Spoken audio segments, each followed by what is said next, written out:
I know how this sounds. I know how it looks. If I read this on some random Reddit thread, I'd call bullshit too. But I swear on everything this is real. This happened to me, and I wish to God it hadn't. It started with boredom. That's how most dumbass horror stories start, right? Some idiot gets curious, starts poking around places they shouldn't, and then bad shit happens. That idiot was me. I'd been fucking around on the dark web for a few months, mostly just lurking in forums and checking out weird sites. Nothing illegal, nothing insane, just stupid curiosity. One night I found this thread talking about blind coordinates, basically random GPS locations people found on shady dark websites. Some led to abandoned buildings, some to underground bunkers, and some to nothing at all. But the comments, the comments were full of people who went and never came back. I should have taken the hint. I found a set of coordinates buried in one of the threads. No context, no explanation, just a string of numbers. I copy-pasted them into Google Maps and almost laughed.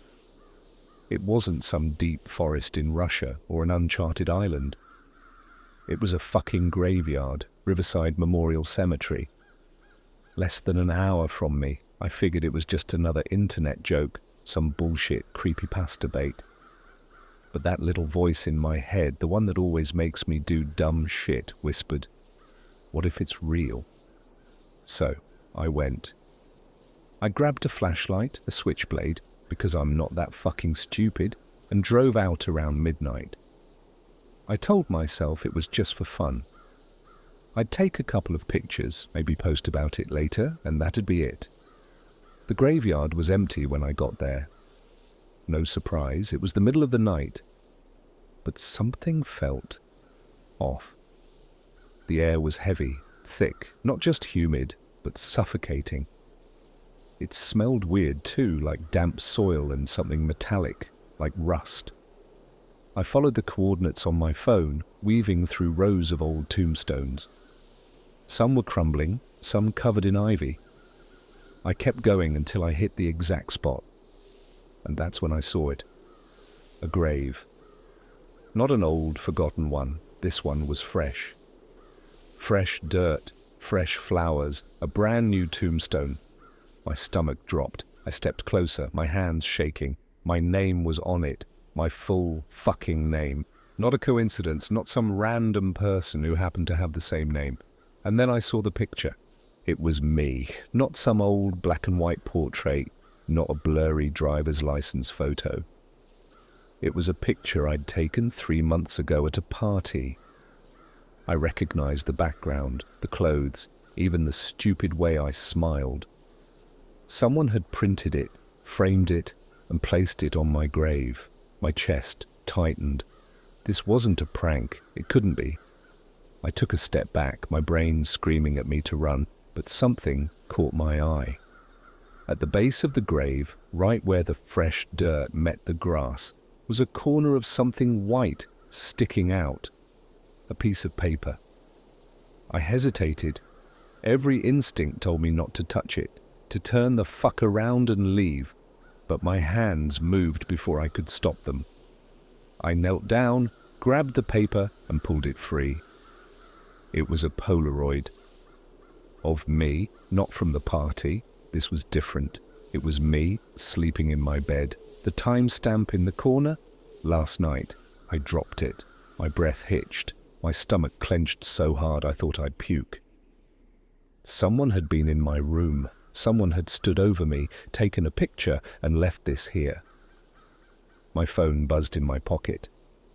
I yanked it out, hands shaking so bad I almost dropped it. Unknown number. A text message popped up. "Did you like your grave?" I ran. I don't even remember how I made it back to my car. My brain was on fire, my vision blurred. I jumped in, locked the doors, and peeled the fuck out of there. By the time I got home, I was shaking so bad I couldn't get the key in the lock. My apartment was dark. Too dark. I grabbed my switchblade and flipped on every light in the place. I checked the windows, the closets, under the fucking bed. Nothing. But my sheets were messed up.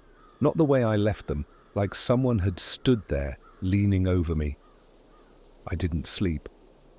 I just sat in my locked bedroom, clutching my knife, waiting for the sun to come up. At 3:33 a.m., my phone buzzed again.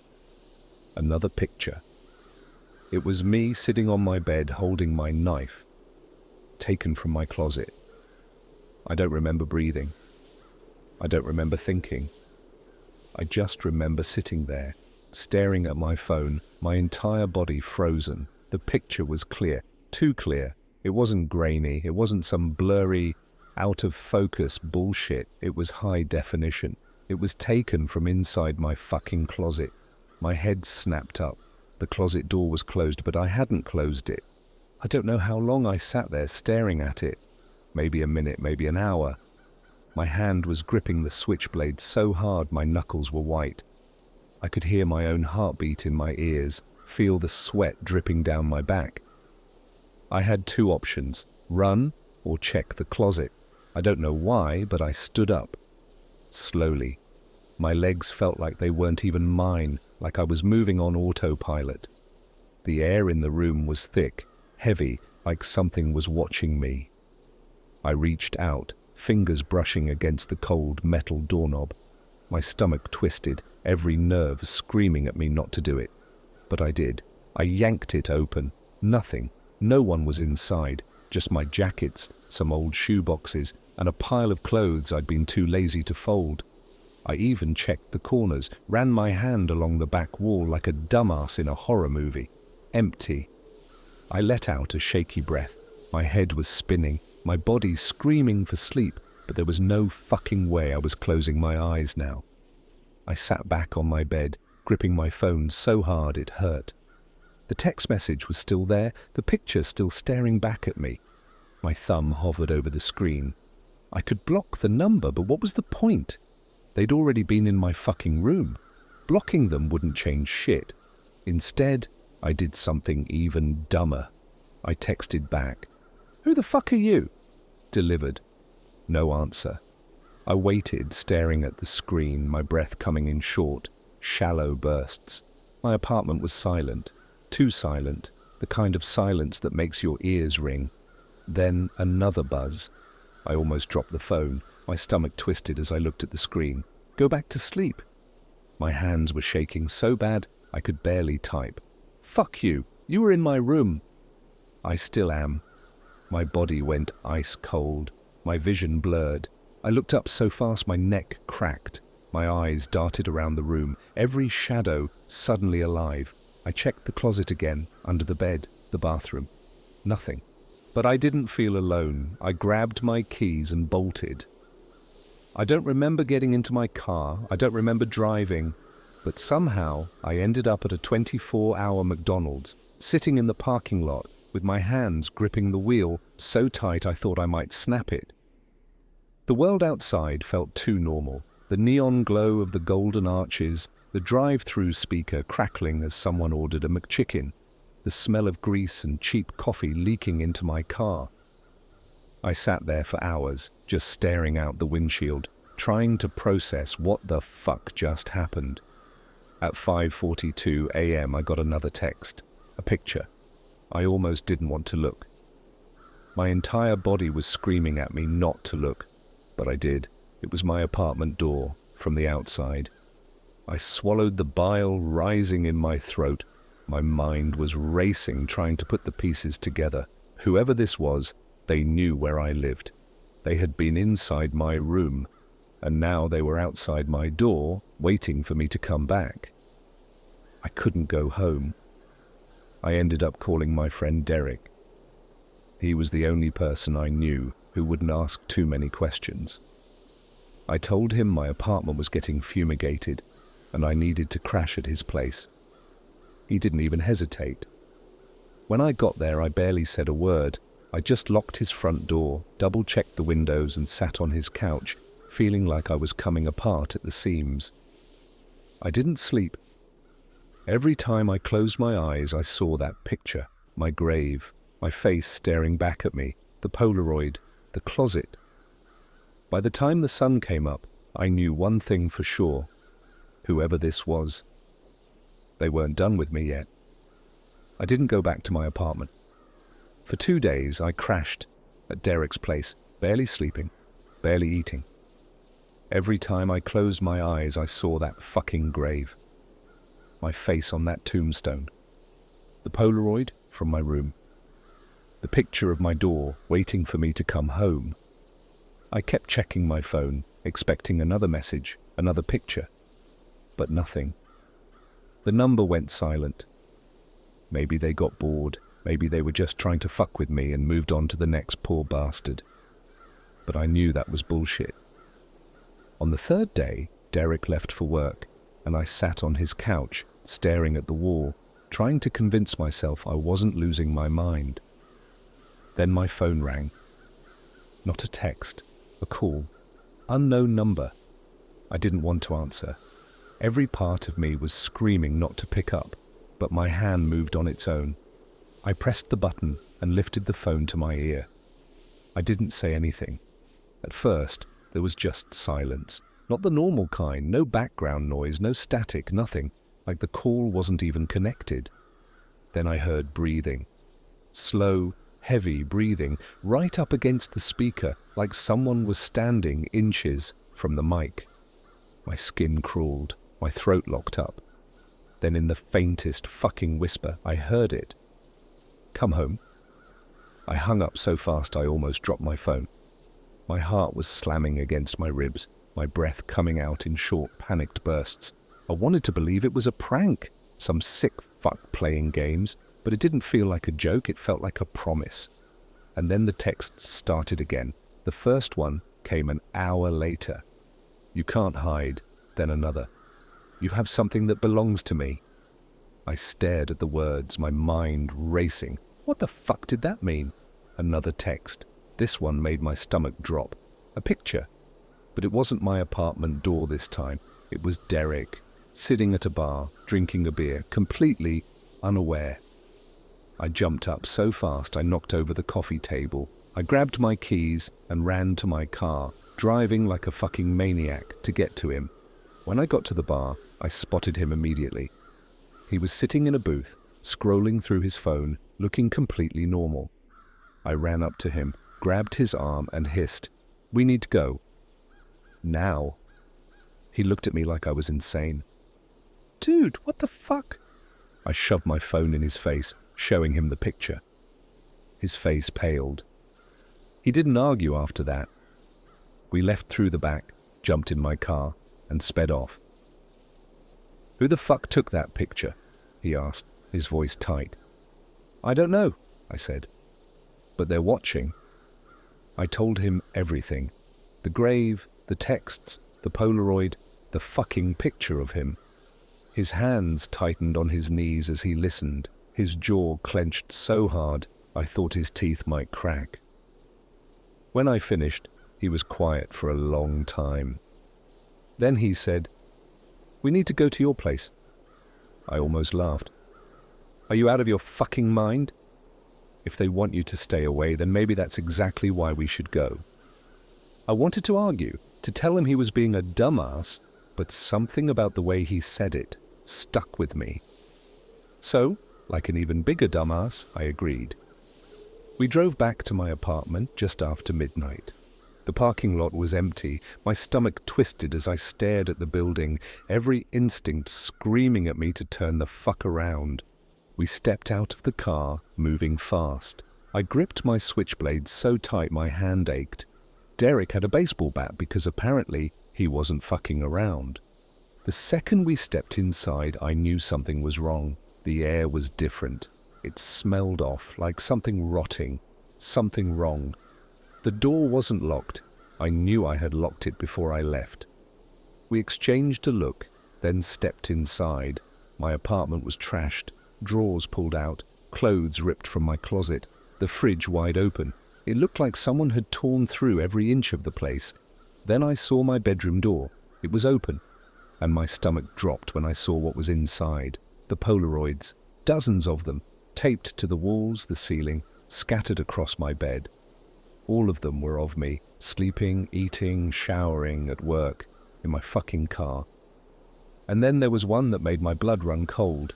It was a picture of me and Derek, standing outside the bar, from 30 minutes ago. My body went ice cold. Derek grabbed my arm. We need to fucking go. Then we heard it. A noise from inside the closet. A soft, slow creak. We weren't alone. Derek didn't hesitate. He grabbed my arm and yanked me backward, shoving me toward the door. My brain was still catching up, still processing the fact that someone, some fucking thing, was inside my closet. The air in the apartment was thick, heavy, suffocating. It smelled like sweat, mildew, and something rotting. My stomach twisted. We were almost at the door when the closet creaked again. Derek's grip on my arm tightened. Neither of us turned around. We didn't want to see what was behind us, but then a whisper, low, hoarse, almost playful. "Leaving so soon?" I don't remember making the decision to run. My legs just moved. Derek was right behind me. We bolted out of the apartment, down the hall and into the parking lot. My hands fumbled for my keys. My heart was pounding so hard I thought it might burst. The second we jumped in the car, I locked the doors and peeled the fuck out of there. We drove in silence. Neither of us spoke. Neither of us could. I didn't stop until we were back at Derek's place. We locked everything. Deadbolts, windows, even wedged a fucking chair under the front doorknob like we were in some shitty horror movie. Then finally, Derek turned to me. "What the fuck was that?" His voice was low, angry. Not at me, just at the situation. I shook my head. My hands were still trembling.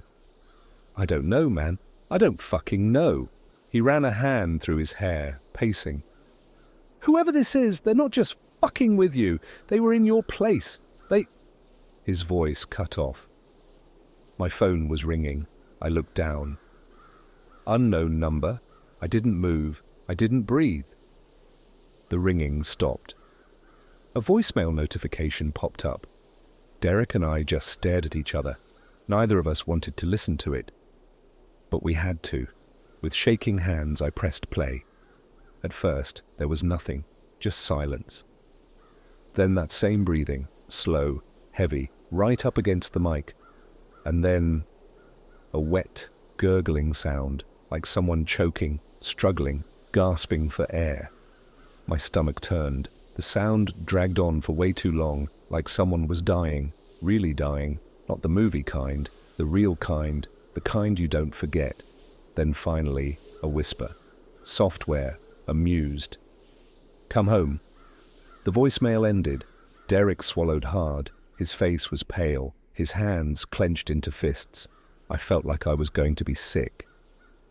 "This isn't just some psycho," he muttered. "This is something else." I didn't want to believe it. But deep down, I already knew. Whoever or whatever was doing this, they weren't human. And they weren't going to stop. I didn't sleep. Neither did Derek. We just sat there, staring at my phone. The voicemail still burned into my ears. That fucking sound, the gurgling, the breath, the whisper, "Come home."